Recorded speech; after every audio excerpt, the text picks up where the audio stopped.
സിമ്പിളാണ്.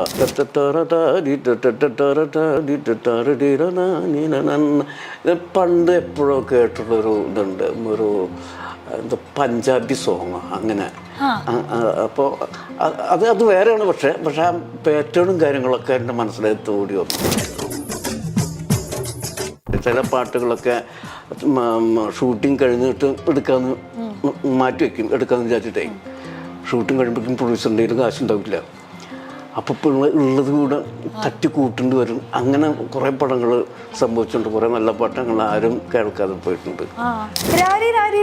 ഉണ്ണിവാവാവു തുടങ്ങിയ താരാട്ട് കേട്ട് പൂമിഴികൾ പൂട്ടി മെല്ലെയുറങ്ങിയ കുട്ടിക്കാലങ്ങൾക്ക് മലയാളി മോഹൻ സിത്താര എന്ന സംഗീത ചക്രവർത്തിയോട് കടപ്പെട്ടിട്ടുണ്ട്. കുട്ടനാടൻ കായലിൽ കെട്ടി വെള്ളം വീഴും, അങ്ങനത്തെ പാട്ടുകളൊക്കെ നമ്മൾ ട്യൂണിട്ടിട്ടാണ് എഴുതിയിട്ടുള്ളത്.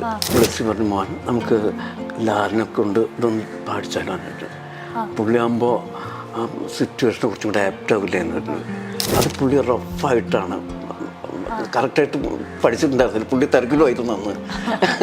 അപ്പം അത് ഒരു ഇതിനൊക്കെ പാടി ഒപ്പിച്ച് ആ സീൻ കാണുമ്പോൾ കണ്ണെന്ന് അറിയാണ്ട് വെള്ളം പോകുന്നു. സുഖമാണി നിലാവും നീർമിഴിപ്പീലിയും കറുപ്പിനഴകും സമ്മാനിച്ച മോഹൻ സിത്താര മാജിക്കിന് 4 പതിറ്റാണ്ട് പ്രായമാകുന്നു. രാത്രി എൻ്റെ അമ്മ അന്ന് ഇതുണ്ടല്ലോ, അത് കോർത്ത് കണ്ണെന്നൊക്കെ വെള്ളം വന്ന് ഇങ്ങനെ കിടന്നു ഉറങ്ങി. അതിന് ശേഷമാണ് ഇത് കമ്പോസ് ചെയ്തത്.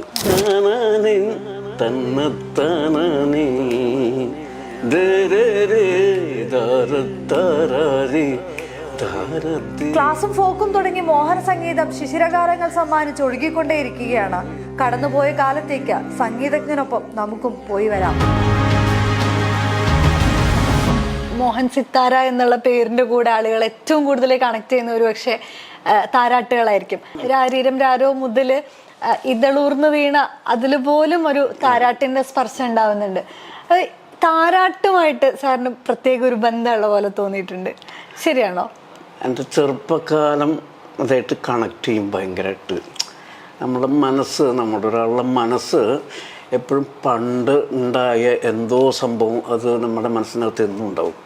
സിനിമയുടെ പാട്ട് കമ്പോസ് ചെയ്യുമ്പോൾ പ്രത്യേകിച്ച് താരാട്ട് പാട്ടൊക്കെ കമ്പോസ് ചെയ്യുന്ന സമയത്ത് ആ മൂഡ് അറിയാതെ വരും. എന്നുവെച്ചാൽ പണ്ട് ഈ പട്ടിണിയാണുള്ളൊരു കാലമുണ്ടല്ലോ, അന്നൊക്കെ രാത്രി കാലങ്ങളിൽ കഴിക്കുന്നില്ല, ഒന്നും ഉണ്ടാവില്ല. അപ്പോൾ എൻ്റെ അനിയത്തി ഞാനും കൂടെ അമ്മയുടെ മടിയിൽ കിടക്കും. അപ്പോൾ അമ്മ ഇങ്ങനെ പറഞ്ഞിട്ട് ഇങ്ങനെ ഓർക്കും. പട്ടിണി കിടന്ന് വിശന്ന് അറിയാണ്ട് ഉറങ്ങിപ്പോകും. ആ ഒരു അനുഭവം ഉണ്ടല്ലോ, അത് നമ്മൾ കമ്പോസ് ചെയ്യുന്ന സമയത്ത് ചിലപ്പോൾ ഓടി വരും. അങ്ങനെ അറിയാണ്ട് ആയിപ്പോകുന്നതാണ് എന്താ പറയുക, അത് നമ്മുടെ മനസ്സിനകത്ത് സ്നേഹവും വാത്സല്യം അമ്മ എനിക്ക് അന്ന് തന്നിരുന്ന അതെല്ലാം ഓർത്തിട്ട് ഉണ്ടായിപ്പോകുന്നതാണത്. ഈ രാരീരം രാരോ അതാണല്ലോ ആദ്യമായിട്ട് ചെയ്യുന്നത്. അപ്പൊ ഇങ്ങനെ ഒരു അവസരം വരുന്ന സമയത്ത് ഇത്തരം മെമ്മറീസ് ഒക്കെയാണോ ഉള്ളിലേക്ക് ഓടി വന്നത്? അല്ല, എനിക്ക് സത്യം പറഞ്ഞാൽ ഇങ്ങനൊരു പടം ഉണ്ട്. അപ്പോൾ അത് ഞാൻ ഒഴിഞ്ഞു മാറി, എന്നിട്ട് അത് രക്ഷപ്പെടാൻ വേണ്ടി കുറെ ട്രൈ ചെയ്തു. അപ്പോൾ എൻ്റെ സുഹൃത്ത് TK രാജീവ് കുമാറിൻ്റെ നിർബന്ധത്തിലാണ് ഞാൻ ആ സിനിമ ചെയ്തത്. കാരണം പേടിച്ചിട്ടാണ് കേട്ടോ പിന്മാറിയത്. അങ്ങനെ കമ്പോസ് ചെയ്യുന്ന സമയത്ത് ഒരു അമൻ എന്ന് പറഞ്ഞൊരു ചേട്ടൻ എൻ്റെ അടുത്തുണ്ട്. അപ്പോൾ പുള്ളിക്ക് മ്യൂസിക് ഒരു ഭ്രാന്ത. അപ്പോൾ പുള്ളി ഒരു കാസറ്റ് ഇതൊക്കെ സംഘടിപ്പിച്ച് തന്നിട്ട് പല പാട്ടുകൾ എന്നെ കേൾപ്പിക്കും, ഒരു മൂഡ് ക്രിയേറ്റിന് വേണ്ടി. ഹിന്ദി, ഇംഗ്ലീഷ്, മലയാളം, പഴയ മലയാളം പാട്ടുകളൊക്കെ കേട്ട് അങ്ങനെ ഒരു വിധം ഞാൻ ഹാർമോണിയത്തിൽ എന്തൊക്കെയോ ഇങ്ങനെ കുറച്ചൊക്കെ ഒപ്പിച്ചു. അപ്പോൾ ഞാൻ ഓരോ ട്യൂണാണ് ആദ്യം ഇടുന്നത്. ട്യൂൺ ഇടുമ്പോൾ ഞാൻ വെസ്റ്റേൺ നോട്ട്സ് എഴുതിക്കും. അന്ന് ടേപ്പ് റെക്കോർഡർ പിന്നെ അതിൽ പിന്നെ പാടിക്കുള്ള ബുദ്ധി ഉണ്ടായിട്ട് മറന്നുപോയി, ടെൻഷനൊക്കെ ആയിരുന്നില്ല. അങ്ങനെ ഞാൻ നോട്ട്സ് എഴുതി അങ്ങനെ ഒരു 10 കുറേ ട്യൂണുകൾ ഉണ്ടാക്കി. അതിനുശേഷം TK രാജീവ് കുമാർ റൂമിൽ വന്നിട്ട് പറഞ്ഞു, മോൻ എന്തായി? അപ്പം ഒരെണ്ണം ആയിട്ടുണ്ട് എന്ന് പറഞ്ഞു. അങ്ങനെ ഒന്ന് കേൾക്കട്ടെ എന്ന് പറഞ്ഞു. അങ്ങനെ തന്നത്താനേ ധാരത്താരി ധാരേരി താര ധീരെ ധീരെ ധാര തീരെ അങ്ങനെ ഒരു ട്യൂൺ വന്നു. അപ്പോൾ ഇത് ഞാൻ കമ്പോസ് ചെയ്യുന്ന സമയത്ത് രാത്രി എൻ്റെ അമ്മ അന്ന് ഇതുണ്ടല്ലോ അതൊക്കെ ഓർത്ത് കണ്ണെന്നൊക്കെ വെള്ളം വന്ന് ഇങ്ങനെ കിടന്നു ഉറങ്ങി.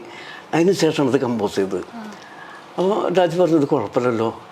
അപ്പോൾ ജിജോ സാറും അങ്ങനെ നവോദയ അപ്പച്ചൻ സാറിൻ്റെ മകനാണ് ജിജോ സാറ്. അതിപ്പോൾ ജോസ് മോണ്ട്, അതുപോലെ ഒരു ആർട്ട് ഡയറക്ടർ ശേഖറുണ്ട്. ഇവരെല്ലാവരും കൂടെ വന്നു കേട്ടു. അത് കുഴപ്പമില്ല, ഒന്നും കൂടെ ട്രൈ ചെയ്യാൻ പറഞ്ഞു. പെട്ടു, ഇനിയിപ്പോൾ എന്താ ചെയ്യുക? അപ്പം ശരി എന്ന് പറഞ്ഞ് വീണ്ടും താന താന താന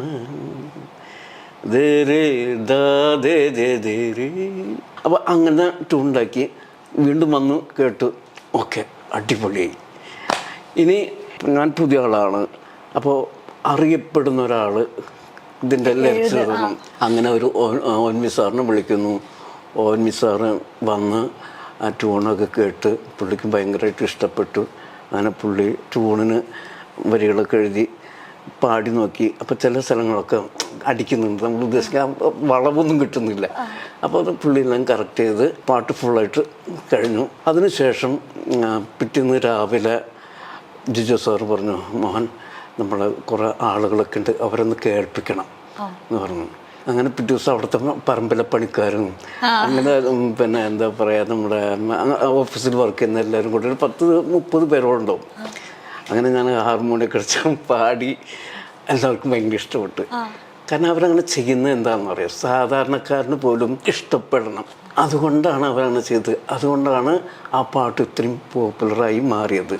ഇതെല്ലാം പാട്ടെല്ലാം കഴിഞ്ഞതിന് ശേഷം ഞാൻ നാട്ടിൽ വന്ന് മാസങ്ങൾക്ക് ശേഷം പേപ്പർ നിർത്തി നോക്കുമ്പോഴാണ് ഞങ്ങൾ പരിചയപ്പെടുത്തുന്ന പുതിയ സംഗീത സംവിധായകൻ മോഹൻ സിത്താര എന്ന് എൻ്റെ ഫോട്ടോയുടെ താഴെ ഞാൻ കിടുങ്ങിപ്പോയി. കാരണം ആ പത്രത്തിൽ കൂടിയാണ് എൻ്റെ പേര് ഞാൻ മനസ്സിലാക്കുന്നത്. ഇത് പാട്ട് അന്നേ വലിയ ഹിറ്റായിരുന്നു. രാരി രാരീരം അത് മിക്ക വീടുകളിലും കേൾക്കുന്ന പാട്ടായിരുന്നു. റേഡിയോയിൽ ഇത് കേൾക്കാനായിട്ട് ആളുകൾ കാത്തിരുന്ന കഥകളൊക്കെ കേട്ടിട്ടുണ്ട്. ഇത് റിലീസ് ആയതിനു ശേഷം ആദ്യമായിട്ട് ചെയ്തൊരു വർക്ക് തിയേറ്ററിൽ ആളുകൾ ഏറ്റെടുക്കുന്നു, പിന്നീട് ആളുകൾ ഇത് കേട്ടുകൊണ്ടിരിക്കുന്നു. ഇത് കാണുമ്പോഴുള്ള ഒരു അനുഭവം എന്തായിരുന്നു? ഞാൻ തിയേറ്ററിൽ സിനിമ കാണാൻ വേണ്ടി പോയി. അപ്പോൾ ഇതിന് മുന്നേ ഇതിൻ്റെ ബാക്ക്ഗ്രൗണ്ട് സ്കോർ എന്നോട് ചെയ്യണമെന്ന് പറഞ്ഞു. ഇതേ സിനിമയുടെ ഈ സിനിമയുടെ അന്ന് ഞാൻ മുങ്ങാൻ ശ്രമിച്ചു. എന്നിട്ട് എൻ്റെ അപ്പോൾ ഞാൻ ട്രിവാൻഡ്രത്താണ് താമസിക്കുന്നത്. അപ്പോൾ ചേട്ടനോട് പറഞ്ഞു, ആദ്യം ഞാൻ ട്രിവാൻഡ്രത്ത് മദ്രാസിൽ ചെന്നു, നവോദയ ഓഫീസിൽ ചെന്ന് ഒരു പണ്ടൊക്കെ മൂവികൾ ആണ് അതിലിട്ടിട്ട് എഡിറ്റിങ്ങും മാർക്കിങ് എല്ലാം ചെയ്യുന്നത്. അപ്പോൾ ജിജോ സാറ് കാണുക എന്ന് പറഞ്ഞിട്ട് എനിക്ക് ഇട്ട് തന്നു. ഞാൻ കണ്ടു. അപ്പോൾ പുള്ളി പറഞ്ഞു, ആശാ ജയറാം ഇവിടുന്ന് അങ്ങോട്ട് പോകുമ്പോൾ ഒരു ടൈപ്പ് മ്യൂസിക് വരണം, മകളെ കാണുമ്പോൾ വേറെ സാധനം കൂടെ ആഡ് ചെയ്യണം. ഇവരിങ്ങനെ സംസാരിച്ചുകൊണ്ട് പോകുന്ന സമയത്ത് അകത്തുനിന്ന് ഫോണിൻ്റെ റിങ് കേൾക്കും. അപ്പോൾ അതിൻ്റെ ഒരു ഹാപ്പി അങ്ങനെയൊക്കെ ഇങ്ങനെ പറഞ്ഞു. ഞാൻ എല്ലാം മൂളിക്കേട്ട് എല്ലാം ഫുള്ളായിട്ട് കണ്ട് പിന്നെ നേരെ എനിക്ക് പരിപാടി ഉണ്ടെന്ന് പറഞ്ഞിട്ട് നേരെ അവിടുന്ന് മുങ്ങി മദ്രാസിൽ നിന്ന്. അങ്ങനെ എന്നെ കാണാണ്ടായപ്പോൾ രാജു വിളിച്ചു, നീ എവിടെയാന്ന് ചോദിച്ചിട്ട് ഞാൻ പറഞ്ഞു എന്താ വരുന്നില്ലെന്ന് ചോദിച്ചു. എനിക്ക് പരിപാടി കഴിഞ്ഞിട്ട് എന്താ പറഞ്ഞാൽ എനിക്ക് പേടിച്ചിട്ട് ഞാൻ പോയിരുന്നായിരുന്നു. പക്ഷെ പിന്നെ ചേട്ടനെ വിളിച്ച് പറഞ്ഞു, രാത്രി ഭയങ്കരമായിട്ട് വഴക്ക് പറഞ്ഞു, നീ എന്താ. അപ്പം ഞാൻ ചേട്ടൻ ഒരുമിച്ചാണ് താമസിക്കുന്നത്. ചേട്ടൻ പറഞ്ഞു, നീ എന്തൊരു ഇതാ കാണിക്കുന്നത്, കാരണം ഇത്ര നല്ല ഗോൾഡൻ ചാൻസ് വന്നിട്ട് നീ പോവാതിരുന്ന പ്രശ്നമാണ്, നീ പോക്കോ ശരിയാവും, പേടിക്കൊന്നും വേണ്ടെന്നൊക്കെ പറഞ്ഞു. ചേട്ടൻ തള്ളി വിട്ടിട്ടാണ് പിന്നെ അതിൻ്റെ ബാക്ക്ഗ്രൗണ്ട് സ്കോറൊക്കെ ചെയ്തത്. അത് ദൈവം സാധിച്ച് നന്നാവും ചെയ്തു. എന്നിട്ട് ഞാൻ തിയേറ്ററിൽ പോയി. തിയേറ്ററിൻ്റെ ഗേറ്റ് കടന്നങ്ങോട്ട് ചെല്ലുന്ന സമയത്ത് എൻ്റെ ഫോട്ടോ ഒക്കെ ഇങ്ങനെ ഫ്രണ്ടിൽ വെച്ചത് വിശ്വസിക്കാനാവാത്തൊരവസ്ഥയായിരുന്നു. അങ്ങനെ അതുപോലെ പടം കണ്ടു കഴിഞ്ഞതിന് ശേഷം പിന്നെ ഞാൻ കുറച്ച് ദിവസങ്ങൾക്ക് ശേഷം പിന്നെ ഞാൻ ട്രിവാൻഡ്രത്ത് നിന്ന് റോഡിൽ പിന്നെ ബസ് ഇറങ്ങിയിട്ട് കുറച്ചങ്ങോട്ട് നടക്കണം. ഒരു ഇടവഴി കൂടെയൊക്കെയാണ്. അപ്പോൾ പോകുന്ന വഴിക്കിൽ അവിടുന്ന് ഇവിടുന്നൊക്കെ പാട്ടുകളൊക്കെ കേൾക്കും. അതെൻ്റെ ഈ പാട്ടിങ്ങനെ രാരീ രാരീ ഒരു 9 മണി രാത്രിയൊക്കെ 9 മണിക്ക് ഇങ്ങനെ നടന്നുമ്പോൾ എനിക്ക് ഭയങ്കര ഒരു അപ്പം ഇതിൻ്റെ ഇടയ്ക്ക് പിന്നെ അനൗൺസ് ചെയ്യുന്നു, ഇതിൻ്റെ സംഗീതം ശ്യാം എന്നൊക്കെ പറഞ്ഞിട്ടാണ് അനൗൺസ് ചെയ്തിരുന്നത്. അപ്പോൾ കേട്ടപ്പോൾ ചെറിയൊരു വേദന. സാറിൻ്റെ കുഴപ്പമില്ല. അല്ല, അത് പക്ഷെ നമ്മളുടെ ചെയ്തൊരു വർക്ക് വേറൊരാളുടെ പേരിൽ വരുമ്പോ അത് അന്ന് അതില് അതൊന്നും എന്തിനത് നല്ല കാര്യം. അത് ഞാനാണ് ചെയ്തത്. അത് കുറയുമ്പോൾ അത് ആളുകൾ അറിയും എന്ന് വിചാരിച്ചു. പിന്നെ അത് അവരെന്നെ മാറ്റി പറഞ്ഞു. അതിനുശേഷം ഉണ്ണിവാവാവോ വരുന്നത്, ഉണ്ണിവാവാവോ ഇപ്പം പോലും അത് വലിയ ട്രെൻഡാണ്. ആലിയ ഭട്ടിന്റെ ഒക്കെ പ്രസ്താവന അവര് പറയുന്നുണ്ട് മകളെ ഉറക്കാനായിട്ട് മലയാളം പാട്ടാണ്. അവർക്ക് ഭാഷ പോലും അറിയില്ല. അപ്പോഴും അവര് ഉണ്ണിവാവാവോ പാടുകയും ആ ഭാഷയിൽ ജനിച്ച് ജീവിക്കുന്ന കുട്ടി അത് കേട്ട് ഉറങ്ങുകയും ചെയ്യാണ്. ഇത് കേൾക്കുമ്പോൾ ഒരു സന്തോഷം എങ്ങനെയാണ്? എൻ്റെ ഒരു എന്ന് പറഞ്ഞാല് അധികം വലിയ സന്തോഷമൊന്നുമില്ല. എവിടെയോ ചെറിയ സംഭവം ഉണ്ട്, പത്തേ പറഞ്ഞു.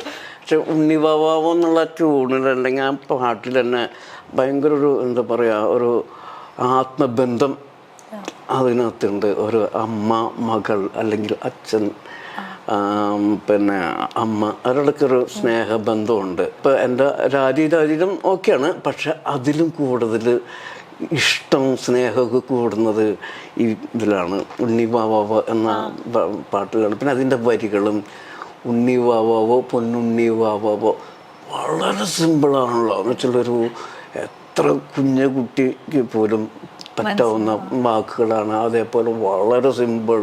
ഉണ്ണിവാവാവോ ഉണ്ണിവാവോ വളരെ സിമ്പിളാണല്ലോ. ആ ട്യൂണിന് പറ്റിയ വരികൾക്ക് പറ്റിയ ട്യൂൺ. ഇത് റെക്കോർഡ് ചെയ്യുന്ന സമയത്ത് ഒരു പ്രശ്നം ഉണ്ടായിരുന്നു. മദ്രാസിലായിരുന്നു ഇതിൻ്റെ റെക്കോർഡിങ്. ടേക്ക് സമയമായി. ഇപ്പം ഞാൻ കൺസോൾ റൂമിലുണ്ട്. അന്ന് എനിക്ക് തോന്നുന്നു 10, 26, 27 വയലിനുണ്ടായിരുന്നു. പിന്നെ ചെല്ലോ, ഡബിൾ ബാസ്, അങ്ങനെ ഹെവി ഓർക്കസ്ട്ര ആയിരുന്നു. പിന്നെ ഒരു ബൂത്തിനകത്ത് 2 തബല, 2 ഡോലക്ക്, ഡുക്കിയൊക്കെ വേറെ ഇതിൽ. അപ്പോൾ ടാമ്പറിൻ, ടൈമിങ്, അങ്ങനെ എല്ലാ സാധനം കൊണ്ടും ഫ്ലൂട്ട്. ഇത് റെക്കോർഡിങ് ചെയ്യുന്ന സമയത്ത് ടേക്ക് അതിമനോഹരമായി വരുന്ന സമയത്ത് എന്തോ ഭയങ്കര ശബ്ദം. പിന്നെ ആൾക്കുള്ള ചിരിയും. ഞാൻ കട്ട് പറഞ്ഞു, സോറി സാർ എന്ന് പറഞ്ഞിട്ട് കണ്ടക്ടർ പറഞ്ഞു, സോറി ഒന്നുകൂടെ എടുക്കാം സാർ എന്ന് പറഞ്ഞു. ഓക്കെ. എന്നിട്ട് വീണ്ടും സ്റ്റാർട്ട് ചെയ്യാൻ പറഞ്ഞു. സ്റ്റാർട്ട് ചെയ്യുന്നു. വീണ്ടും തന്നെ സ്ഥിതി. അപ്പം ഞാൻ പതുക്കെ കട്ട് എന്ന് പറഞ്ഞ് ദേഷ്യപ്പെട്ട് കട്ട് എന്ന് പറഞ്ഞ് നേരെ സ്റ്റുഡിയോക്കകത്ത് നോക്കിയപ്പോൾ ഒരാളുണ്ട് അടിച്ച് ഫിറ്റായിട്ടേ ഈ കവാസ് എന്ന് പറഞ്ഞ സാധനം, കവാസ് തേമ്പൻ്റെ അതിങ്ങനെ തട്ടിക്കൊണ്ടിരിക്കുകയാണ്. അത് അപ്പോൾ താളത്തിലാണ് എല്ലാം തട്ടുന്നത്. അത് അറിയാണ്ട് പുള്ളിയുടെ കയ്യിൽ നിന്ന് വീണ് പോകും. അങ്ങനെ അതുപോലെ അതിനുശേഷം ഞാൻ അദ്ദേഹത്തോട് മാറ്റി, നിങ്ങൾ വായിക്കണ്ട എന്ന് പറഞ്ഞ് അദ്ദേഹത്തെ മാറ്റി. എന്നിട്ടാണ് റെക്കോർഡ് ചെയ്തത്. കൈതപ്രത്തിന്റെ കൂടെ ഉള്ള ഒരു കോമ്പിനേഷൻ വരുന്നുണ്ടല്ലോ, അതില് എല്ലാ പാട്ടുകളും തന്നെ ഹിറ്റാണ്. പ്രത്യേകിച്ച് നിങ്ങളുടെ രണ്ടുപേരുടെ പേര് ചേർത്ത് കേൾക്കുമ്പോ തന്നെ ആളുകൾക്ക് ഒരു ആവേശമുണ്ട്. ഏറ്റവും എൻജോയ് ചെയ്തിട്ടുള്ള ഒരു വർക്ക് ഏതായിരിക്കും കൈതപ്രം സാറിന്റെ ലിറിക്സില്? ഞാനും കൈതപ്രം എപ്പോഴും ഭയങ്കരമായിട്ട് എൻജോയ് ചെയ്തിട്ടാണ് എല്ലാ പാട്ടുകളും ഉണ്ടാക്കുന്നത്. കാരണം എന്താണെന്നറിയാം, കൈതപ്രം ഞാനും കൂടെ സിനിമയിലൊക്കെ വരണേക്കാൾ മുന്നുള്ള ഒരു ബന്ധമാണ്. ഞാൻ ഇതിലൊക്കെ പറഞ്ഞിട്ടുണ്ട്. പണ്ട് നമ്മുടെ കൈതപ്രം എടപ്പഴഞ്ഞ്, തിരുവനന്തപുരത്ത് എടപ്പഴഞ്ഞ് എന്ന് പറഞ്ഞ അവിടെ അമ്പലത്തിലെ ശാന്തിക്കാരനായിരുന്നു. അപ്പം ഞാനും ചേട്ടനും കൂടെ മലയ്ക്ക് പോകാൻ കെട്ടി നിറയ്ക്കുന്നത് ഇദ്ദേഹത്തിൻ്റെ അവിടെ പോയിട്ടാണ്. അപ്പം അദ്ദേഹം ഞങ്ങൾക്ക് കെട്ടി നിറച്ചിട്ടും ഞങ്ങൾ പോകും. പിന്നെ അവിടെ ആകാശവാണിയിൽ ഞാനും വയലും വായിക്കാൻ ചെല്ലും. അന്ന് കൈതപ്രം കോർസ് പാടാൻ വേണ്ടി വരും. അതുപോലെ നമ്മുടെ ചിത്ര ഉണ്ടാവും, MG രാഷ്ട്രനുണ്ട്, അല്ല MG ശ്രീകുമാർ, പിന്നെ അങ്ങനെ ആരൊക്കെയോ അന്നത്തെ ഗ്രൂപ്പ് ഗായകരാണ് ഇവരൊക്കെ. ഇപ്പം ഞാനും വയലും വായിക്കാൻ പോകും. അന്ന് തൊട്ടുള്ള പരിചയമാണ്. അപ്പം നമ്മൾ പിന്നെ ഈ സിനിമ കയറുമ്പോഴുള്ള ഒരു സന്തോഷം ഉണ്ടല്ലോ, നമ്മൾ അപ്രതീക്ഷിതമായിട്ടാണല്ലോ ഇതൊക്കെ സംഭവിച്ചത്. അതിൻ്റെ ഒരു അത് നമ്മുടെ മനസ്സിനകത്തുണ്ട്. അപ്പം ഏത് ഇത് ചെയ്താൽ പോലും നമ്മളൊരു വർക്ക് ചെയ്യുമ്പോഴേ ഈഗോ അല്ലെങ്കിൽ അങ്ങനെയുള്ളതൊന്നും ഉണ്ടാവാൻ പാടില്ല. അതൊരു അച്ഛൻ അമ്മ എന്നുള്ള അവസ്ഥയിലായിരിക്കും നമ്മൾ മ്യൂസിക്കും ലിറിക്സും. അത് അത്രയും എന്താ പറയുക, അറ്റാച്ച്മെൻ്റ് ഉണ്ടെങ്കിൽ മാത്രമേ ആ പാട്ട് നന്നാവുള്ളൂ. അപ്പം ഞാൻ എന്താണോ വിചാരിക്കുന്നത്, ആ മൂഡ് വിചാരിക്കുന്നത്. ഇപ്പം ഞാൻ ചിലപ്പോൾ ഡമ്മി പറയുമ്പോൾ വാവേ വാവോ എന്നൊക്കെ പാട്ടുണ്ടാവുക. അപ്പോൾ അത് ഉണ്ണിയുടെ കൂടെ പിന്നെ വാവാവൊക്കെ ചേർത്ത് അങ്ങനെയാണ് സാധാരണ ഞാൻ ഇങ്ങനെയൊക്കെ ചെയ്യുന്നത്. ഇപ്പം കൈതപ്പുറം അത് ഈഗോ ഒരിക്കലും അങ്ങനെ ഉണ്ടാവില്ല. ചിലപ്പോൾ ഞാൻ ഡമ്മി പാടുമ്പോഴേ പുള്ളി അത് കൊള്ളാലോ എന്ന് പറഞ്ഞിട്ട് നോട്ട് ചെയ്യും, പിന്നെ അത് വെച്ച് പിടിക്കും പുള്ളി. അങ്ങനെ മിക്ക പാട്ടുകളും അങ്ങനെയൊക്കെ തന്നെ ചെയ്തിട്ടുള്ളത്. കൈതപ്രം സാറിന്റെ ഒരു വർക്കിംഗ് മെത്തേഡ് എങ്ങനെയാണ് സാറിന്റെ കൂടെ? അതായത് ഇപ്പം ലിറിക്സ് തന്നിട്ട് അത് കമ്പോസ് ചെയ്യാനുള്ള ഇതിലേക്ക് എത്തണോ, അല്ലെങ്കിൽ നിങ്ങൾ രണ്ടുപേരും ഒന്നിച്ചിരുന്ന് ഇങ്ങനെ ഒരു മൂഡില് നമുക്കിത് ചെയ്യാം എന്നുള്ളൊരു ഡിസ്കഷൻ വരെയാണോ? നമ്മൾ ഒരു സിനിമയുടെ കഥ പറയുമ്പോൾ നമ്മൾ ചില സംഭവങ്ങളൊക്കെ ഉണ്ട്, ഒരു എന്താ പറയുക, ഒരു ക്ലാസ് മൂഡിലുള്ള പാട്ടുകളൊക്കെ, അതൊക്കെ ലിറിക്സ് എഴുതിയിട്ട് കമ്പോസ് ചെയ്യുമ്പോഴാണ് അതിൻ്റെ ഒരു സുഖം അതിലേക്ക് കൂടുതൽ ഇറങ്ങിച്ചെല്ലുന്നത്. ചില പാട്ടുകൾ ഇപ്പോൾ കറുപ്പിനഴക് സുഖമാണീ അങ്ങനെയൊക്കെ ഉള്ള പാട്ടുകൾ എപ്പോഴും ട്യൂൺ ഇട്ടിട്ട്, അതുപോലെ കുട്ടനാടൻ കായലിൽ കെട്ടി വെള്ളം വീഴും, അങ്ങനത്തെ പാട്ടുകളൊക്കെ നമ്മൾ ട്യൂൺ ഇട്ടിട്ടാണ് എഴുതിയിട്ടുള്ളത്. കുട്ടനാടൻ കായലില് വരുന്ന സമയത്ത് അതിപ്പോഴും ആളുകൾ ചേർന്നിരിക്കുന്ന സമയത്ത് ഭയങ്കര ആവേശത്തോടുകൂടെ പാടുന്ന പാട്ടുകളാണ്. ഇപ്പോഴും അതിലെ ഫാസ്റ്റ് ആയിട്ട് ഒരുപാട് വരികൾ ഇങ്ങനെ ഒന്നിച്ച് വരുന്നു, അത് ഭയങ്കര ആവേശമാണ്. അത് കേൾക്കും, പ്രത്യേകിച്ച് അത് കലാഭവൻ മണിയുടെ ശബ്ദത്തിലാണ്, മണിച്ചേട്ടന്റെ ശബ്ദത്തിൽ കേൾക്കുമ്പോൾ അത് ഒരു ഭയങ്കര രസമുള്ളൊരു ഫീൽ അതിന് തരുന്നുണ്ട്. ഇതിൻ്റെ ഒരു റെക്കോർഡിങ് എങ്ങനെയായിരുന്നു? മണിച്ചേട്ടന്റെ പാടിക്കുന്നത്, ഇത് ബ്ലസ്സി സാറിന്റെ കഥയിൽ അത് പ്ലേസ് ആവുന്നത് അതെങ്ങനെയായിരുന്നു? ആലപ്പുഴ അടുത്തായിരുന്നു എൻ്റെ റെക്കോർഡ്, അല്ല കമ്പോസ് ചെയ്യുന്നതിന് മുന്നേ ബ്ലസ്സിനോട് വിളിച്ച് പറഞ്ഞപ്പോൾ ബ്ലസ്സി ഇന്നലെ എന്ന് പറഞ്ഞൊരു പടത്തിൽ അതിൻ്റെ റീ റെക്കോർഡിങ് എല്ലാം കഴിഞ്ഞ് ഞങ്ങൾ മദ്രാസിൽ നിന്ന് ട്രെയിനിൽ വരുമ്പോൾ ബ്ലസ്സിനൊരു കഥ പറഞ്ഞു, മോഹൻ ഞാനൊരു സിനിമ ചെയ്യാൻ ഉദ്ദേശിക്കുന്നുണ്ട്, ഞാൻ വിളിക്കാമെന്നൊക്കെ പറഞ്ഞ അവസാനം കഥയൊക്കെ പറഞ്ഞു, നല്ലൊരു സബ്ജക്റ്റ്. പക്ഷെ ഇതാണോ അതോ എനിക്ക് ഓർമ്മയുണ്ടായില്ല. അങ്ങനെ വർഷങ്ങൾക്ക് ശേഷം ബ്ലസ്സിനെ വിളിക്കുന്നു, നമുക്കൊരു സിനിമ ചെയ്യണ്ടേ പിന്നെ എന്നൊക്കെ പറഞ്ഞ്. അപ്പോൾ ആലപ്പുഴയിലാണ് അതിൻ്റെ നമ്മൾ കമ്പോസ് ചെയ്യുമെന്ന് പറഞ്ഞു. അങ്ങനെ കാറിൽ വന്നിറങ്ങി, ഞാനും എൻ്റെ കൂടെ തബല വായിക്കാൻ ഒരാളുണ്ടാവും, ഗിറ്റാർ വായിക്കാൻ ഒരാളുണ്ടാവും, ഞങ്ങൾ 3 പേരും കാറിൽ വന്നിറങ്ങി. ഒരു വെള്ളം, പിന്നെ എന്താ പറയുക, പറന്ന് കിടക്കുന്ന ഒരു പുഴ, അതിലൂടെ ഒരു വഞ്ചി വന്നു, ഞങ്ങളതിനകത്തേക്ക് കയറി ഇങ്ങനെ വഞ്ചി ഇങ്ങനെ ഇഴഞ്ഞ് അങ്ങോട്ടും ഇങ്ങോട്ടും ആയിപ്പോണ്ട് ഞാനങ്ങനെ കിട്ടിട്ട് വിറച്ചു തുടങ്ങി. അവസാനം ഒരുവിധം എന്നുവെച്ചാൽ അത്ര വിശാലമായൊരു ഇതാണ്, എന്താ പുഴയാണ്. അങ്ങനെ ഒരുവിധം കരക്കെത്തി. അപ്പോൾ ബ്ലസ്സിങ് പിന്നെ വേറെ ആരൊക്കെ അവിടെ ഉണ്ടായിരുന്നു. അങ്ങനെ ഞങ്ങൾ സംസാരിച്ച് അവിടെ എത്തി, സംസാരം കാര്യങ്ങളൊക്കെ ഈ സിറ്റുവേഷനെല്ലാം പറഞ്ഞ് പാട്ട് കമ്പോസിങ് തുടങ്ങി. അപ്പോൾ അത് ഞാൻ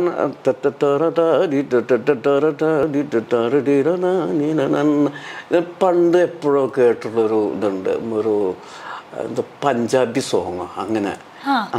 അപ്പോൾ അത് വേറെയാണ്. പക്ഷേ ആ പാറ്റേണും കാര്യങ്ങളൊക്കെ എൻ്റെ മനസ്സിലേക്ക് ഓടി വന്നു. അങ്ങനെ അത് കമ്പോസ് ചെയ്തു. അത് കൈതപ്പുറം ഒരു 10 മിനിറ്റ് കൊണ്ട് ആ പാട്ട് എഴുതി കഴിഞ്ഞു. അതിന് ആ പോർഷൻ പുള്ളി വളരെ നിഷ്പ്രയാസമായിട്ടാണ് അത് എഴുതി തന്നത്. പിന്നെ അതിൻ്റെ റെക്കോർഡിങ് ഈ പറഞ്ഞതുപോലെ നമ്മുടെ ചേതന സ്റ്റുഡിയോയിൽ വന്നില്ലേ, അവിടെ അയച്ചതായിരുന്നു. അത് ആക്ച്വലി കലാഭമണി അഭിനയിക്കേണ്ടായിരുന്നു ആ സിനിമയിൽ. അപ്പം അതുകൊണ്ടാണ് ഞാൻ കലാഭമണിയെ കൊണ്ട് പാടിപ്പിച്ചത്. പാട്ടെല്ലാം കഴിഞ്ഞു, എല്ലാം കഴിഞ്ഞപ്പോൾ മണിക്ക് എന്തോ ഒരു വേറെ ഒരു പടത്തിൽ എന്തോ കമ്മിറ്റായിപ്പോയി. പിന്നെ മനോജ് ജയനാണ് റോളിൽ അഭിനയിച്ചത്. അത് കാരണം മണി അഭിനയിക്കണമെന്ന് വിചാരിച്ചു മണി അടിച്ച് പൊളിച്ച് പാടി, എല്ലാം സ്റ്റൈലായി പാടി. പിന്നെ അതുപോലെ ഗ്രൂപ്പും മധു ബാലകൃഷ്ണൻ അങ്ങനെ എല്ലാവരും അസലായി പാടി. അങ്ങനെ ആ പാട്ട് ഇത്ര ഹിറ്റാവുമെന്ന് ഞങ്ങൾ വിചാരിച്ചില്ല. പക്ഷെ അത് ഹിറ്റാവും കാരണം എന്ന് വെച്ചാൽ ബ്ലസ്സി അത് അസലായി വിഷ്വൽ ചെയ്ത്. നമ്മളിപ്പോൾ ഇപ്പോഴും ഒരു പാട്ട് നന്നായി ചെയ്തുകൊണ്ടൊരു കാര്യമില്ല, അത് വിഷ്വൽ നന്നായി വന്നെങ്കിലാണ് പാട്ട് ആ ജനങ്ങളിലേക്ക് എത്തുള്ളൂ.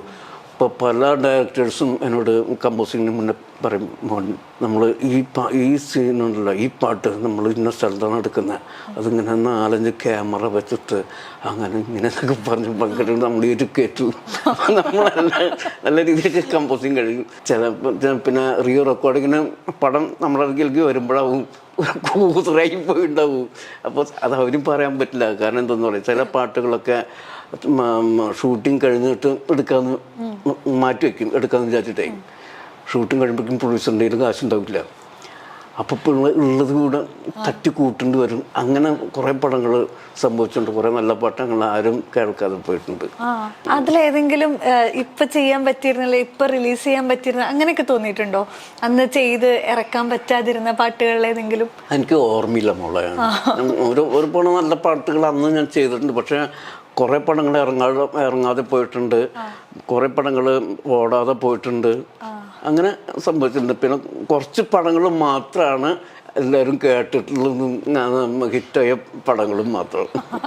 ബ്ലെസ്സി സാറിന്റെ കൂടെയുള്ള ഒരു വർക്കിംഗ് പാറ്റേൺ ഉണ്ടല്ലോ, തന്മാത്രയിലും കാഴ്ചയിലും. അതിന്റെ മ്യൂസിക് ഭയങ്കര പീക്ക് മ്യൂസിക്കാണ്. പ്രത്യേകിച്ച് കാഴ്ചയിൽ വരുന്ന സമയത്ത് പലതരത്തിലുള്ള പാട്ടുകൾ വരുന്നുണ്ട്. കുട്ടികളുടെ പാട്ടുണ്ട്, അതേപോലെ തന്നെ വളരെ കച്ച് യൂസ് ചെയ്തിട്ടാണ് ജുഗുനൂരെ ജുഗുനൂരെ പോകുന്നത്.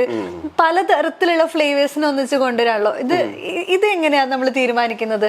ഇതിൽ ഇന്ന ഫ്ലേവർ നമുക്ക് ആഡ് ചെയ്യാം, അല്ലെങ്കിൽ ഈ അത് മൂഡിനനുസരിച്ചാണോ, അതോ അത് കഥയിൽ ഇന്നാവുന്നത് കൊണ്ട് വരുന്നതാണോ? അത് അറിയാണ്ട് വരുന്നതാണ്. ഞാൻ കമ്പോസ് ചെയ്യുന്ന സമയത്ത് വേറൊന്നും ചിന്തിക്കില്ല. ഒരു സിറ്റുവേഷൻ ഡയറക്റ്റ് പറഞ്ഞാൽ നമ്മൾ ആ സിറ്റുവേഷൻ മാത്രം നമ്മുടെ മനസ്സിനകത്തുണ്ടാവുള്ളൂ. പിന്നെ ഞാൻ ടൈപ്പ് റെക്കോർഡർ ഓൺ ചെയ്യും. ഗിറ്റാറും തബലും വായിക്കുന്ന ആളുകളോട് നാളെ പറയും ദാ തിട്ട് ദിണ്ണ തിട്ട്, അപ്പോൾ അവരങ്ങ് വായിക്കും. ഞാൻ ടൈപ്പ് റെക്കോർഡർ ഓൺ ചെയ്തിട്ട് എന്തോ സാധനം അങ്ങനെ മൂളും. അത് കുഴപ്പമില്ലാതെ വരും. പിന്നെ അത് നിർത്തിയിട്ട് പിന്നെ അത് കേട്ട് പഠിച്ചിട്ടാണ് പിന്നെ ബാക്കി കാര്യങ്ങൾ ചെയ്യാറ്. അപ്പോൾ ഞാൻ ചെയ്യുന്ന ഇപ്പോൾ ടപ്പ് ടപ്പ് ജാനകി അല്ല നമ്മുടെ ബ്ലെസ്സി ലിറിക്സ് തന്നു മോൻ. അപ്പോൾ നമുക്ക് നമ്മുടെ നാട്ടിൽ പാടുന്ന കുട്ടിയോട് പാടുന്ന വാക്കുകളാണത്.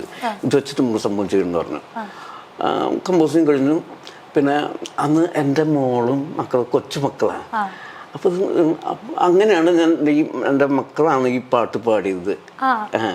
അവർക്ക് വേണ്ടിയിട്ടുള്ള ഒരു പാട്ട്. അതെ അതെ അതെ അതെ അതെ. കുട്ടികളുടെ കളിക്കുന്നതും കാര്യം അതിൻ്റെ ഇടയ്ക്ക് ഒരു ക്ലാസ്സിൽ ടച്ചൊരു സാധനം വരുന്നുണ്ട്. അങ്ങനെ എന്തൊരു വയസ്സായ സ്ത്രീ പാടുന്നൊരു സീൻ ഉണ്ട് അതിനകത്ത്. അതുപോലെ ജുഗുനൂര ജുഗുനൂര. അപ്പോൾ അതിൻ്റെ ഒരു ലിറിക്സിസ്റ്റ് ഒരു സിംഗാണ്. അപ്പോൾ അദ്ദേഹത്തിനോട് അതിൻ്റെ ഇതെല്ലാം പറഞ്ഞു തന്ന്, അർത്ഥങ്ങളെല്ലാം പറഞ്ഞു തന്ന് ലിറിക്സാണ് മുന്നെഴുതി തന്നത്. പിന്നെ ഇതുപോലെ കമ്പോസ് ചെയ്ത് നമ്മൾ ആ മൂഡ് ക്രിയേറ്റ് ചെയ്തിട്ട് ഉണ്ടാക്കിയ പാട്ടുകൾ അതൊക്കെ. ഈ തന്മാത്രയിൽ വരുമ്പം ഇഴതൂർന്നു വീണ അത് മോഹൻലാലിനെ കൊണ്ടൊരു വേർഷൻ പാടിക്കുന്നുണ്ട്. അതിൽ ശരിക്കും മോഹൻലാലിൻ്റെത് വളരെ പെർഫെക്റ്റ് ആയിട്ടുള്ളൊരു പാട്ട്, വോക്കലല്ല.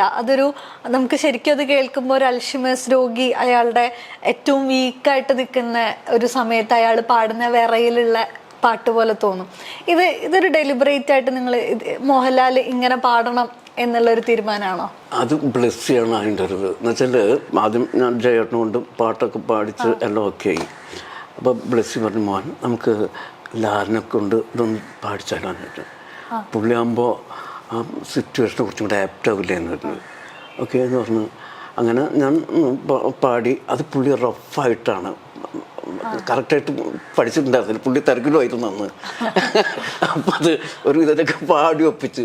പക്ഷെ ആ സീനിൽ പടം വന്ന് റീ റെക്കോർഡ് ചെയ്ത് ഇങ്ങനെ ആക്കുന്ന സമയത്ത് ആ സീൻ കാണുമ്പം കണ്ണെന്ന് അറിയാണ്ട് വെള്ളം പോകുന്ന വെച്ചാൽ പക്ക ഇനി അതിലപ്പുറം അത് ശരിയാവില്ല. കാരണം അത് ഓർമ്മ നഷ്ടപ്പെട്ട് ട്യൂണുകളൊന്നും അധികം പാടാൻ പറ്റാത്ത അവസ്ഥയിൽ ആ മൂടുണ്ടല്ലോ. അതിപ്പോൾ ദാസാറോ അല്ലെങ്കിൽ നമ്മുടെ ജയേട്ടനോ പാടണമെങ്കിൽ അത്ര ഫീൽ കിട്ടില്ല. ഇത് ഭയങ്കര നാച്ചുറലാണ്, മറ്റൊരു ആർട്ടിഫിഷ്യലായി പോകും. അതാണ് ആ ഗുണം ചെയ്തിട്ടുള്ള ആ സിറ്റുവേഷനും ആ പാട്ടിനും മോഹൻലാൽ പാടിയപ്പോൾ. അതിൽ തന്നെ ഒരു തമിഴ് പാട്ടും ട്രൈ ചെയ്തിട്ടുണ്ട്. തമിഴ് പാട്ട് ഇതിലേക്ക് കൊണ്ടുവരാനുള്ള റീസൺ എന്തായിരുന്നു? അത് പുള്ളി ബ്ലെസ്സിയുടെ ഐഡിയ ആയിരുന്നു. അത് മോഹൻ നമുക്ക് ഒരു തമിഴ് ഇതുണ്ട്, അപ്പം അത് കമ്പോസ് ചെയ്യണമെന്ന് പറഞ്ഞു. കമ്പോസ് ചെയ്തു.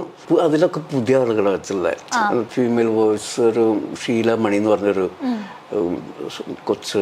പിന്നെ അതുപോലെ നമ്മുടെ ഒരു സ്വരങ്ങളൊക്കെ പണ്ട് മോഹൻലാലിന് പാടുന്ന ഒരു പോർഷനിൽ സ്വരങ്ങൾ പാടുന്ന ഉണ്ണീഷ്ണേട്ടൻ എന്ന് പറഞ്ഞൊരു ചേട്ടനാണ് അത്. പിന്നെ മകൻ്റെ സീനിൽ സ്വരങ്ങളൊക്കെ പാടുന്ന ഒരു പോർഷൻ ഉണ്ട്. അത് എൻ്റെ ഒരു ചേട്ടൻ്റെ മകൻ സുനിൽ എന്ന് പറഞ്ഞ പയ്യനാണ് പാടി.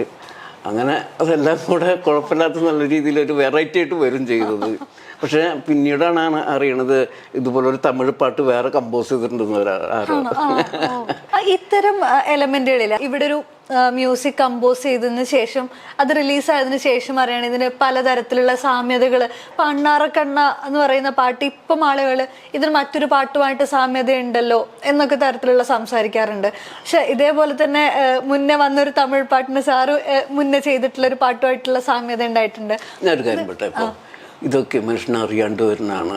കാരണം മനസ്സിൻ്റെ ഉള്ളിൻ്റെ എവിടെയെങ്കിലുമൊക്കെ ചിലപ്പോൾ ഉണ്ടാവും. ഇപ്പോൾ എനിക്കറിയില്ല കേട്ടോ, എന്നെ സംബന്ധിച്ചിടത്തോളം അണ്ണാരക്കണ്ണപ്പോൾ ഏതാ പാട്ടെന്ന് ഇപ്പോഴും എനിക്കറിയില്ല. ഇപ്പോൾ കാട്ടിലെ പാഴ്മുളം തണ്ടിൽ നിന്നും അതേ മ്യൂസിക് ഡയറക്ടറാണ് വേറൊരു പാട്ടുണ്ടാക്കിയുള്ളത്.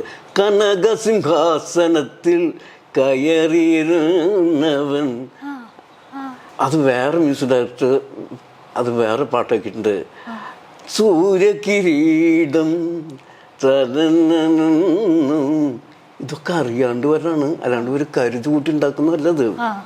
മനസ്സിലായില്ല? നമ്മുടെ മനസ്സിനകത്ത് പണ്ടെപ്പോഴോ കേട്ടുള്ള സാധനങ്ങളൊക്കെ മനസ്സിനകത്ത് ഉണ്ടാവും. അത് ഇപ്പം എന്നെ സംബന്ധിച്ചിടത്തോളം കമ്പോസ് ചെയ്യുന്ന സമയത്ത് എൻ്റെ കൂടെ തബലയും ഗിറ്റാറും വയ്ക്കുന്ന ആളുകളുണ്ട് എന്ന് പറഞ്ഞില്ലേ. അപ്പോൾ അറിയാതെ എന്തെങ്കിലും പാട്ടിൻ്റെ ചായ വന്നിട്ടുണ്ടെങ്കിൽ എന്നോട് പറയും, എടാ അത് ഇന്നും പാട്ടിൻ്റെ ഇതാണെന്ന് അവർ മൂളിത്തരും. ഓ സോറി, എന്നിട്ട് മാറ്റി കമ്പോസ് ചെയ്യും. അപ്പോൾ ഈ കമ്പോസിങ് ഒരു ബുദ്ധിമുട്ടില്ല കമ്പോസ് ചെയ്യാൻ. നമ്മൾ ഈ വർത്തമാനം പറയണ പോലെയാണ് എനിക്ക് മ്യൂസിക് കമ്പോസ് ചെയ്യാൻ പറ്റുന്നത്.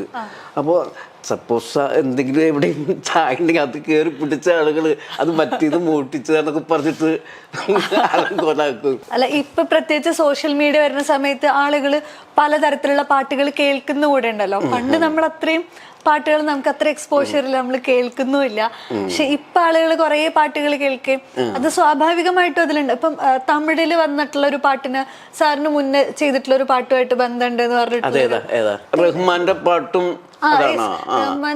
അത് എന്റെ പാട്ട് ഇറങ്ങിയ ശേഷം ഉണ്ടായതാണ്. അതെ, അതിന് ശേഷം ഉണ്ടായതായിരുന്നു. തന്നക്കന്താരോ തന്നക്കന്താരോ അതിന് സിമിലർ ആണ് തമിഴില് വന്ന പാട്ട് എന്നുള്ള ഒരു അങ്ങനെ ഒരു സംസാരം ഉണ്ടായിട്ടുണ്ടായിരുന്നു. നമ്മൾ ചിന്തിക്കുന്ന പോലെ തന്നെ മറ്റൊരാൾക്ക് ചിന്തിക്കാലോ. ഈ മലയാള സിനിമയിൽ ഉപയോഗിക്കുന്ന പാട്ടുകൾക്ക് ഒരു കാലത്ത് പിന്നെ ട്രാൻസിഷൻസ് ഉണ്ടാവുന്നുണ്ട്. ഇപ്പൊ പ്രത്യേകിച്ച് കറുപ്പിനഴക് വരുന്നു, രാക്ഷസി വരുന്നു, ഇത്തരം പാട്ടുകളൊക്കെ വരുമ്പോ അത് അതുവരെ വന്നിട്ടുള്ള ട്രെൻഡ് അല്ല. അതൊന്ന് സാർ അതിനെ ബ്രേക്ക് ചെയ്തെടുക്കുകയാണ്. ഈ ട്രെൻഡ് ബ്രേക്ക് ചെയ്യുക എന്ന് പറയുന്നത് എപ്പോഴും നമുക്ക് ഭയങ്കര പേടിയുള്ള കാര്യമാണല്ലോ. പ്രത്യേകിച്ച് ഇത് ഒരു ബിസിനസ് നടക്കുകയാണ്, പ്രൊഡ്യൂസർക്ക് അതിൻ്റെതായിട്ടുള്ള പ്രഷർ ഉണ്ടാകും, ഡയറക്ടർക്ക് അതിനുള്ള പ്രഷർ ഉണ്ടാകും. ഇപ്പൊ ഈ ട്രെൻഡ് ചേഞ്ച് ചെയ്യുന്നതിൽ അത്തരത്തിലുള്ള എക്സ്പീരിയൻസ് ഉണ്ടായിട്ടുണ്ടോ? അങ്ങനത്തെ ഒരു പ്രഷർ വന്നിട്ടുണ്ടോ? അത് പ്രഷർ ഉണ്ടായിരുന്നു പറഞ്ഞാൽ എൻ്റെ മക്കളാണ്. ഞാനേ നമ്മുടെ വിനയേട്ടൻ്റെ ഒരു പടമുണ്ട്, അങ്ങനെ എന്തോ ഒരു പടം. അപ്പോൾ ചേതനയിൽ എൻ്റെ വർക്ക് കഴിഞ്ഞത് ഫൈനൽ മിക്സ് കഴിഞ്ഞ് ഞാൻ വീട്ടിൽ വന്ന് ടേപ്പ് റെക്കോർഡറിലിട്ട് പാട്ട് കേൾക്കും. അപ്പം ഇങ്ങനെ ഞാനിങ്ങനെ കണ്ണടച്ചിട്ടായിരിക്കുക. അത് അങ്ങനെ ചെയ്യുന്ന പറഞ്ഞാൽ ചിലപ്പോൾ ഋതം കൂടി ഉണ്ടാവും, ചിലയിടത്ത് വോയിസിൻ്റെ ചില വാക്കുകൾ കേൾക്കുന്നുണ്ടാവില്ല, ചിലയിടത്ത് പിന്നെ വല്ല കൗണ്ടർ ഉണ്ടെങ്കിൽ ചിലപ്പോൾ അത് ഓവറായി നിൽക്കും, അത് കുറയ്ക്കണം. അത് പല ഇൻസ്ട്രുമെൻറ്റ്സ് ആയിരിക്കുമല്ലോ. അപ്പോൾ അത് ഏതൊക്കെ കണ്ടുപിടിക്കാൻ വേണ്ടിയാണ് ഞാനങ്ങനെ ചെയ്യുന്നത്. അപ്പോൾ ഇത് ഇങ്ങനെ പോയിക്കൊണ്ടിരിക്കുന്ന സമയത്ത് ഓൺ ചെയ്ത് ഇങ്ങനെ കേട്ടുകൊണ്ടിരിക്കുന്ന സമയത്ത് കുറേ കഴിഞ്ഞപ്പോൾ ഇത് ഓഫാവുകയും മുക്കാബുല എന്ന് പറഞ്ഞിട്ട് പാട്ടിട്ട് പിള്ളേർ തുള്ളി ചേർന്ന് എനിക്കത് ഭയങ്കരമായിട്ട് ഫീൽ ചെയ്തു. എൻ്റെ ഒരു ഉറക്കപ്പാട്ടായിരുന്നു. ഞാൻ വിചാരിച്ചു ഇനി രക്ഷയില്ല. അങ്ങനെ ഇരിക്കേണ്ട സമയത്താണ് കമൽ എന്നെ വിളിക്കണത്, മോഹൻ നമുക്കൊരു പടം ചെയ്യണ്ടോ, പിന്നെ ഒരു യൂത്താണ് സബ്ജക്റ്റ്, നമുക്ക് അടിച്ചു പൊളിച്ച് ചെയ്യണമെന്ന് പറഞ്ഞ്. ഓക്കെ, അങ്ങനെയാണ് സുഖമണി നിലാവ് ഏത് സിനിമ ഇത് നമ്മൾ എന്ന് പറഞ്ഞ ഇതിൽ. അപ്പോൾ അതെൻ്റെ ട്രെൻഡ് മാറ്റി നമ്മൾ എന്നുള്ള സംഭവം അതിനകത്ത് പിന്നെ സുഖമണി നിലാവ് എൻകരളിൽ താമസിച്ച അങ്ങനെയുള്ള പാട്ടുകൾ പിന്നെ ഞാൻ ചെയ്തത് എൻ്റെ മക്കള് കാരണമാണ്. ഈ പറഞ്ഞ പോലെ തമിഴില് ഇത്തരത്തിലുള്ള ആഘോഷപ്പാട്ടുകൾ ഒരുപാട് ആ സമയത്ത് വന്നിട്ടുണ്ടായിരുന്നു. പ്രത്യേകിച്ചും 2000-ന്റെ തുടക്കകാലത്തൊക്കെ തമിഴില് കുറെ കൂടെ ആളുകൾക്ക് ഡാൻസ് കളിക്കാനുള്ള ആഘോഷിക്കാനുള്ള പാട്ടുകൾ. അത് മലയാളത്തിൽ എന്തുകൊണ്ടോ അത്രത്തോളം അതിന് ഗ്രോ ചെയ്യാൻ പറ്റിയിട്ടില്ല. പിന്നീട് ഇത്തരം സാറിന്റെ പാട്ടുകൾ വന്ന സമയത്താണ് ഇതിൽ നമുക്ക് ചേഞ്ച് ചെയ്യാം, പരീക്ഷിക്കാം എന്നുള്ള ഒരു ആലോചനയൊക്കെ വരുന്നത്. മലയാളം എന്തുകൊണ്ടായിരിക്കും അങ്ങനെ കുറച്ചുകൂടെ റെസ്ട്രിക്റ്റീവ് ആയിട്ട് നിന്നത്, അത്തരം പരീക്ഷണങ്ങളിലേക്ക് പോവാതിരുന്നത്? അല്ല, നമ്മുടെ മ്യൂസിക് ഡയറക്ടേഴ്സ് എല്ലാം എന്താ ക്ലീൻ സംഗീത സംവിധായകരാണ്. അപ്പോൾ ഈ അലമ്പുണ്ടെങ്കിൽ മാത്രമേ ഈ അലമ്പ് ഇങ്ങനത്തെ സാധനങ്ങളൊക്കെ നമുക്ക് കമ്പോസ് ചെയ്യാൻ പറ്റുള്ളൂ. ഒരു വർക്ക് ചെയ്യുമ്പോൾ നമ്മുടെ ക്യാരക്ടർ ഇതിനകത്ത് ഇൻവോൾവ്മെൻ്റ് ആയിരിക്കും ഭയങ്കരമായിട്ട്. ഇപ്പോൾ ഭയങ്കര ദൈവവിശ്വാസം കാര്യങ്ങളൊക്കെ ആകുമ്പോൾ അങ്ങനത്തെ ഒരു മൂഡിലുള്ള പാട്ടുകൾ മാത്രമേ ഉണ്ടാവുള്ളൂ. എല്ലാം കൂടെ മിക്സ് ചെയ്ത ഒരാളാണെങ്കിൽ എല്ലാ ടൈപ്പും ചെയ്യാൻ പറ്റും. അപ്പം ഞാനാണെങ്കിൽ വെസ്റ്റേൺ പഠിച്ചിട്ടുണ്ട്, ഹിന്ദുസ്ഥാനി പഠിച്ചിട്ടുണ്ട്, ക്ലാസിക്കൽ പഠിച്ചിട്ടുണ്ട്, അങ്ങനെ ഫോക്ക്, അങ്ങനെ എന്താ പറയുക വലിയതല്ല, എന്നാലും നമുക്ക് കമ്പോസ് ചെയ്യാനുള്ള മൂഡുകളെല്ലാം എനിക്കറിയാം. അത് കാരണമാണ് എനിക്ക് പെട്ടെന്ന് ട്രാക്ക് മാറ്റാൻ പറ്റും. കുറേ റൂട്ട് കൂടെ പോകുമ്പോൾ എനിക്ക് പെട്ടെന്ന് അപ്പുറത്ത് പോകാൻ പറ്റും. ചിലർക്ക് അത് പറ്റില്ല. ചിലർക്ക് അവരുടെ ഒരു എന്താ മൈൻഡും അവർ പഠിച്ച രീതി ആ വഴിക്കൂടെ മാത്രമേ പോകാൻ പറ്റുള്ളൂ. അതുകൊണ്ടാണ് എനിക്ക് അടിപൊളി പാട്ടുകൾ ചെയ്യാൻ പറ്റും. ഇന്നത്തെ ഒരു കാലത്ത് എന്നെ വിളിക്കാത്തതെന്ന് വെച്ചാൽ പഴയ മ്യൂസിക് ഡയറക്ടർ എന്നുള്ള രീതിയിലാണ് ഇപ്പോൾ പലരും എന്നെ വിളിക്കാത്തത്. പക്ഷേ ഇന്നത്തെ ഈ പിള്ളേരെയൊക്കെ സ്റ്റൈലിൽ എനിക്ക് ചെയ്യാൻ പറ്റും. അതെ അതെ, അല്ല അന്നത്തെ അല്ല, ഇത് ഇപ്പോഴത്തെ റാപ്പ് ടൈപ്പ് കൊണ്ടല്ലോ, അതെനിക്ക് സുഖമായിട്ട് ചെയ്യാൻ പറ്റും. അത്തരം പാട്ടുകളോടുള്ള സാറിന് ഒരു ഫീൽ എന്താണ്? റാപ്പ് പ്രത്യേകിച്ച് ഇപ്പം ഇൻഡിപെൻഡന്റ് ആയിട്ട് ആളുകൾ മ്യൂസിക് ചെയ്യുന്നുണ്ടല്ലോ, അപ്പം അത്തരം പാട്ടുകളോടുള്ള സാറിന് ഒരു ഫീൽ എന്താണ്? അതൊക്കെ വേണ്ടതാണ് നമ്മുടെ മനുഷ്യന്. കാരണം പണ്ടത്തെ 75 അല്ല 80 പാട്ടുകൾ അതന്നെ മൂട്ടിൽ ഇങ്ങനെ പിടിച്ചോണ്ടിരുന്നിട്ട് കാര്യമില്ല. ആളുകളുടെ ഒരു ക്യാരക്ടർ മാറിയിട്ടുണ്ട്, ലോകം തന്നെ മാറിക്കൊണ്ടിരിക്കുകയാണ്. അപ്പോൾ അതിൻ്റെ കൂടെ തന്നെ മ്യൂസിക്കുകളും എല്ലാ കാര്യങ്ങളും. അപ്പോൾ നമ്മൾ അതിൽ കൂടെ തന്നെ പോകണം. ഇപ്പോഴത്തെ മക്കളെ കുറ്റം പറയാൻ ഒരിക്കലും പറ്റില്ല. എന്ന് വെച്ചാൽ അവർ അടിപൊളിയായിട്ട് ചെയ്യുന്നതേ, അതുപോലെ നമുക്ക് ചെയ്യാൻ പറ്റില്ല എന്നുള്ള അവസ്ഥയാണ്. പക്ഷേ എനിക്ക് ചെയ്യാൻ പറ്റും 100%. അപ്പോൾ എനിക്ക് അതുപോലെ ചാൻസ് കിട്ടിയിട്ടില്ല. കാരണം വയസ്സനായതുകൊണ്ടും പിന്നെ പഴയ ആളായതുകൊണ്ടും ആളുകൾ ഇങ്ങോട്ട് വരുന്നില്ല എന്നുള്ളൊരു കുഴപ്പമുള്ളത്. റാപ്പ് ചെയ്യണമെന്ന് വലിയ ആഗ്രഹം, റാപ്പ് ചെയ്യണം ആഗ്രഹമുണ്ട്, പക്ഷെ ആരും വിളിക്കണില്ല ഇപ്പോൾ.